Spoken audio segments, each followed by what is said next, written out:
بسم اللہ الرحمن الرحیم۔ السلام علیکم ویورز۔ موہروں پر جب شدید دباؤ ہوتا ہے تو اس سے یہ درد ہے خاص قسم کا پوری کمر سے ہوتا ہوا ایک یا دونوں ٹانگوں میں محسوس ہونے لگتا ہے۔ اسی طرح کمر درد کا احساس بھی ہڈی میں ہر وقت محسوس ہوتا ہے۔ اٹھتے بیٹھتے حرکت کرتے ہوئے شدید قسم کا درد ہوتا ہے اور اس کی وجہ سے موہروں کا ٹل جانا یا اپنی جگہ سے ہٹ جانا بھی ہوتا ہے۔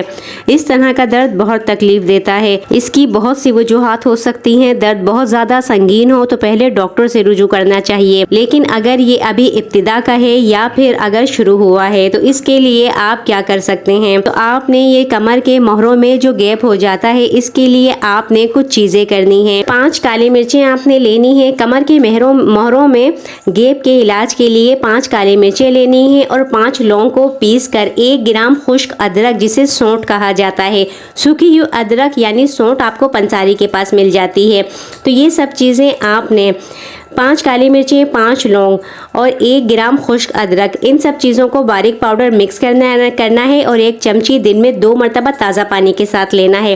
جب 3 ہفتوں تک آپ اسے استعمال کریں گے تو اس سے درد میں واضح فرق آئے گا۔ 2 ماہ کے استعمال سے کمر کے موہروں کا گیپ صحیح ہونے لگے گا۔ ساتھ ہی اٹھنے بیٹھنے کے انداز کو بہتر کیا جائے۔ وزن اگر بہت زیادہ ہے تو وزن کو کم کیا جائے۔ اس کے ساتھ ساتھ مخصوص قسم کی ورزشیں ہیں جنہیں کیا جائے تو کمر درد میں کمی آ سکتی ہے۔ اگر کوئی نشہ آور چیز استعمال کرتے ہیں تو اس کا استعمال بھی ختم کر دینا چاہیے۔ ادرک، خشخاش اور تلسی کے پتوں کا استعمال موہروں کے درد میں مفید ہوتا ہے۔ اس طرح آپ کرتے رہیں، ساتھ ساتھ احتیاط بھی کریں۔ ہمیں اجازت دیجیے۔ اللہ حافظ۔